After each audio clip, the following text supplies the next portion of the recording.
श्री शंकर गीता अध्याय 9। दोन्ही चरणांवर करांची मिठी, प्रति बोटात झळके अंगठी, वंदुनी जय घोष ओटी महाराजांचा केला मी। मस्तक ठेविता चरणांवर महाराजांनी आपला कर, फिरविला माझ्या डोक्यावर प्रसन्नतेची पावती।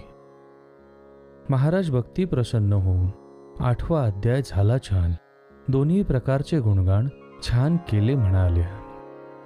मजला भीती वाटत होती, कोठे भक्त रागवती, महाराज जिथे संतुष्ट होती, भीती कसली मग मजला।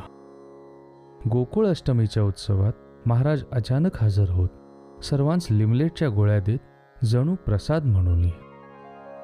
निर्मला गुप्ते यांना गोळी अगदी सुंठ वड्यासारखी लागली। प्रत्यक्ष